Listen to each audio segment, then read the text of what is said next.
वन्देऽहं श्रीगुरु श्रीयुतापदकमलं श्रीगुरून् वैष्णवंश्च श्रीरूपं साग्रजातं सहगणा रघुनाथान्वितं तं सजीवं सद्वैतं सवधूतं परिजनसहितं कृष्णचैतन्यदेवं श्रीराधाकृष्णपदान् सहगणा ललिता श्रीविशाखान्वितंश्च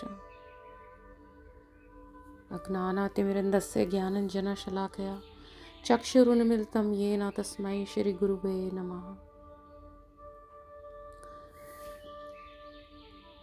नमो विष्णुपदाय राधिकाय प्रियात्मने श्रीमद्भक्तिवेदान्ता नारायण इति नामिने। नमो विष्णुपदाय कृष्णपृष्ठाय भूतले श्रीमते भक्तिवेदान्ता स्वामिनिति नामिने। नित्यानंद नमोस्तुभ्यं प्रेमानंदप्रदायिने कलौ कलुषनाशाय जानवे पते नमः। श्री चैतन्य मनोभीष्टं स्थापितं येन भूतले स्वयं रूपा कदा मह्यं ददाति स्वपदान्तिकम्। हे कृष्ण करुणा सिंधु दीनबंधु जगतपते गोपेशा गोपिका कांता राधा कांता नमस्तुते। तप्त कंचन गौरंगी राधे वृंदावनेश्वरी वृषभानुसुते देवी प्रणमामि हरिप्रिय। मैं सर्वप्रथम अपने दीक्षा गुरु नित्य लीला प्रविष्टाओं विष्णुपाद परमहंसा परिकचार्य स्तोत्र श्रीमद् भक्तिवेदांता श्रीला नारायण गोस्वामी महाराज जी के चरण कमलों में अनंत कोटि दंडवत प्रणाम अर्पण करती हूँ। तत्पश्चात अपने शिक्षा गुरु नित्य लीला प्रविष्टाओं विष्णुपाद परमहंसा परिकचार्य स्तोत्र श्रीमद् भक्तिवेदांता श्रीला भक्तिवेदांता स्वामी प्रभुपाद जी के चरण कमलों में अनंत कोटि दंडवत प्रणाम अर्पण करती हूँ। और साथ ही साथ सभी साधु संत वैष्णव जिन्होंने भी मुझे भक्ति में प्रोत्साहन दिया, उन सभी के चरण कमलों में अनंत कोटि दंडवत प्रणाम अर्पण करती हूँ। और साथ ही साथ आप सभी को यथा योग्य प्रणाम करती हूँ। हरे कृष्णा सभी को जी। कल कार्तिक की विशेष एकादशी है। मैं आशा कर रही हूँ कि आप सभी लोग बहुत उत्सुकता से एकादशी का उपवास रखने के लिए तैयार होंगे, क्योंकि हम सत्संग में सुनते ही आए हैं। हम सौभाग्यवान ना, कुछ लघु मात्र में जो सौभाग्यवान लोग हैं वे एकादशी की महिमा को सुनते आए हैं, है ना जी। क्यों कहा मैंने सौभाग्यवान? क्योंकि ये भाग्य सभी को नहीं मिलता। सत्संग का सौभाग्य सभी को नहीं मिलता।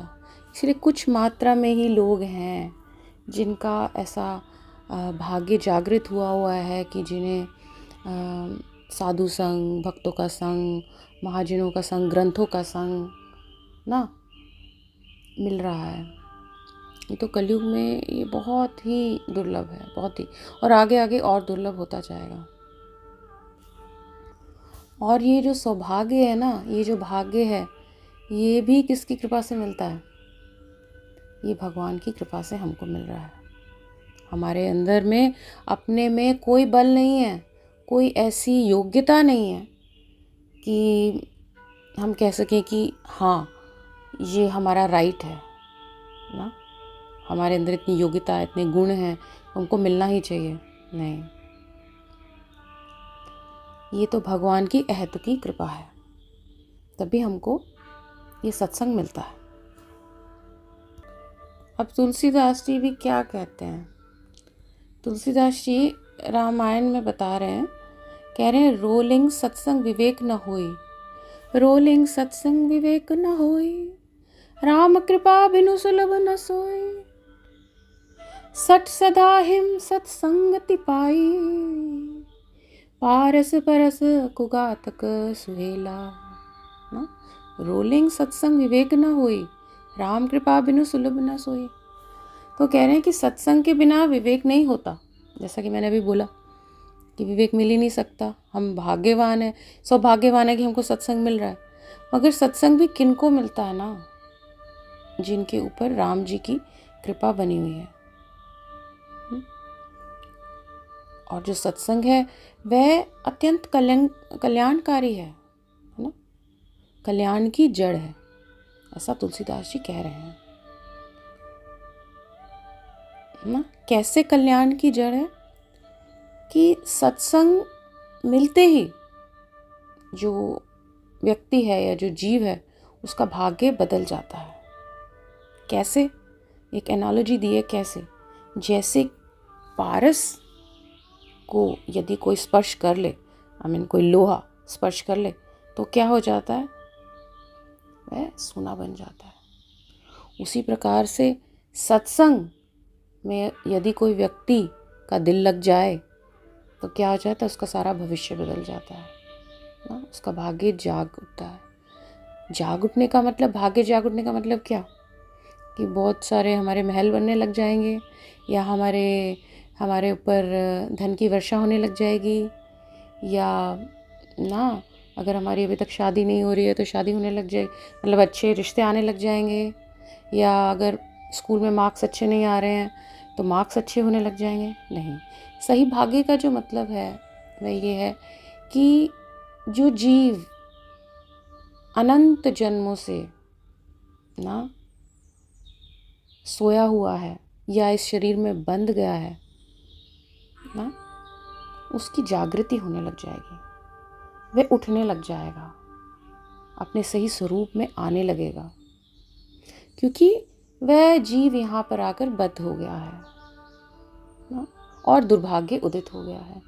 परंतु उसे अगर अच्छा सत्संग मिल जाए, उसे अगर अच्छा साधु संग मिल जाए, उसे अच्छा अगर भक्तों का संग मिल जाए, ऐसे भक्त जिनसे मिलके या जिनका कुछ भी श्रवण करके या जिनके संग में रह के वैराग्य आए, उमड़े, है ना। हो सकता है कई बार हम कई भक्तों के संग में ऐसा नहीं भी ले पाते, मगर कुछ भक्तों के संग में हमें वैराग्य आता भी है। तो हम अगर ऐसे सत्संग में रहें जहाँ हमें अच्छे भक्त मिलें, जहाँ हमें अच्छे ग्रंथ ना सही प्रामाणिक रूप में सब कुछ हमें मिले, तो हमारा सौभाग्य जाग उठता है। इसे कहते हैं सही सौभाग्य। जब हमें अच्छा सत्संग मिलता है और हम अपने स्वरूप में आने लगते हैं और हम सोचने लगते हैं कि हाँ, हमको सुनने को मिलता है कि एकादशी करनी चाहिए, अगर मैं एकादशी नहीं करूँगा तो मैं बैठे बिठाए पापों को निमंत्रण दे रहा हूँ, बैठे बिठाए नर्क के द्वार अपने लिए खोल रहा हूँ। यदि मैं सत्संग सुनूंगा तो मैं ये जान जाऊंगा, मुझे ज्ञात हो जाएगा कि कलयुग में नाम ही सब कुछ है, नाम सबसे बड़ा है। कलयुग में अगर मैं नाम नहीं जपूंगा, एकादशी नहीं रखूंगा, तुलसी जी की आरती नहीं करूंगा, कार्तिक की महिमा को नहीं समझूंगा, तो मेरा जीवन क्या हो जाएगा? मेरे जीवन का कोई मतलब नहीं रहेगा। फिर वहीं से आऊँ, फिर दोबारा जन्म लूँगा, पहले नरकों में जाऊँगा, फिर दोबारा जन्म लूँगा, फिर यहाँ में कष्ट सहूँगा, फिर वही सब होएगा, च्यूइंग द च्यूड।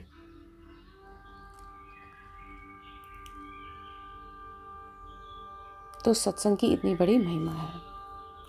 तो हमें सत्संग से ही मालूम होता है, चाहे हम किसी भी प्रकार के अच्छे प्रामाणिक सत्संग में रहे हों, और हमको वहाँ से कोई भी हो, वहाँ से ज़रूर इस बात का ज्ञात होता है हमें क्या चीज़ें करनी है और हमको क्या चीज़ें नहीं करनी।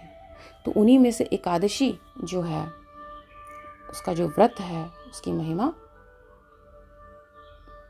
के लिए कोई शब्द नहीं है। उसी प्रकार से जो नाम है कलयुग में, कलयुग नाम अधारा है, तो ये हमको ज्ञान मिलता है। अब आती है बात,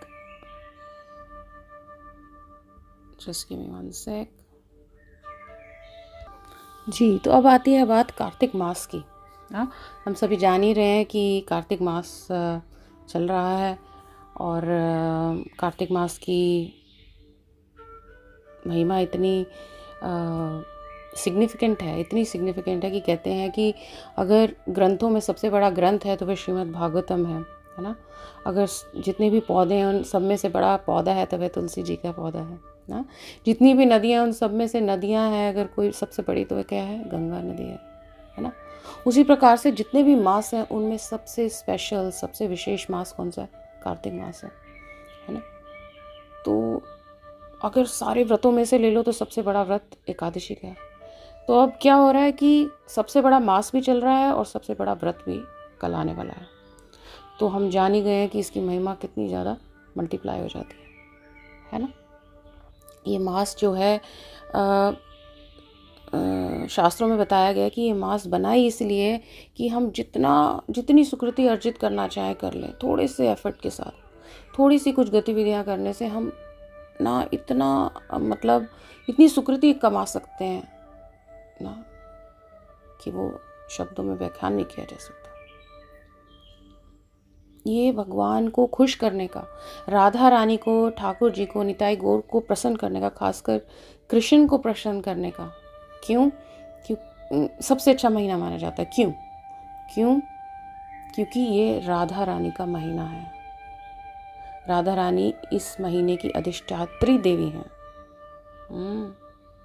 तो अगर हम उनको प्रसन्न कर सकें, अगर हम उनकी सेवा कर सकें राधा रानी की, तो ठाकुर जी बहुत प्रसन्न होंगे। तो और जैसा कि मैंने बताया कि ये महीना है ही इतना अच्छा कि अगर आप थोड़ा सा भी कुछ कर लेंगे, अगर आप दीप का दान कर लेंगे, तो आपको इतना कुछ, आपके इतने बड़े बड़े जो पाप हैं, है ना, पर्वत के समान, सुमेरु के पर्वत के समान, वे सब मिट जाएंगे, नष्ट हो जाएंगे। और आपको इतने इतने बड़े वरदान मिल जाएंगे कि ये खास महीना है। इसमें बहुत बड़े बड़े संत, साधु संत का आगमन हुआ है। बहुत बड़ी बड़ी अत्यंत लीलाएं हुई हैं, ठाकुर जी की बड़ी स्पेशल लीलाएं हुई हैं, है ना। और राधा रानी इस महीने की अधिष्ठात्री देवी है।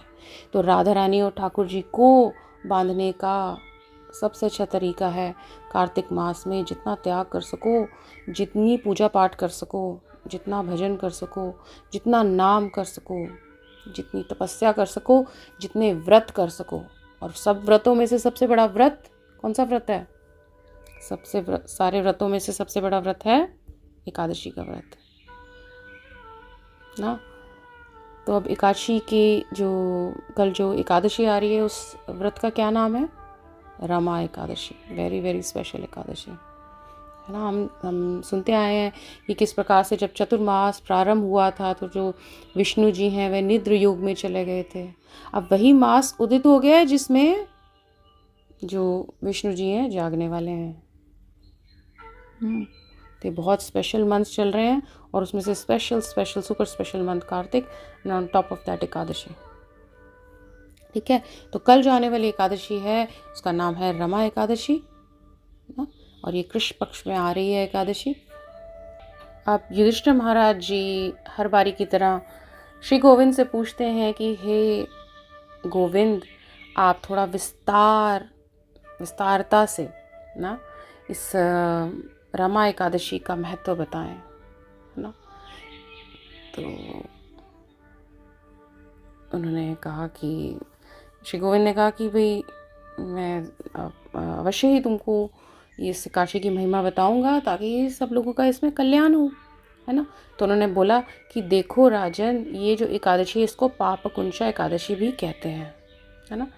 इस एकादशी का उपवास रखने से मनुष्य के जितने भी विघ्न हैं, जितने भी बाधाएं कुछ जीवन में आ रही हैं, आध्यात्मिक जीवन में या कुछ उनके भौतिक जीवन में किसी भी प्रकार की जो बाधाएं आ रही हैं, ये सारी नष्ट हो जाती हैं इस एकादशी का उपवास करने से, है ना। ये उन्होंने बोला कि ये कृष्ण पक्ष की एकादशी है और दीपावली के 4 दिन पहले ये एकादशी आती है। इस एकादशी को लक्ष्मी जी के नाम से भी जाना जाता है, जैसे कि मैंने बताया कि रमा एकादशी भी कहते हैं। तो फिर वो बता रहे हैं, श्री गोविंद कहते हैं कि इस एकादशी का इतना प्रभाव है हे राजन, इतना प्रभाव है कि अगर किसी ब्राह्मण की भी किसी जन्म में हत्या करी हो, इतना बड़ा महापाप किया हो या उसके द्वारा जाने अनजाने में हुआ हो, तो वह महापाप भी दूर हो जाता है। ये बड़े बड़े पापों को नाश करने वाली है हे राजन। इसका जो महात्मा है वो तुम ध्यान से सुनो, मतलब जो इसकी कथा है उसको ध्यान से सुनो ना, क्योंकि श्रवण मात्र से ही इतना मनुष्य जन का कल्याण हो जाएगा।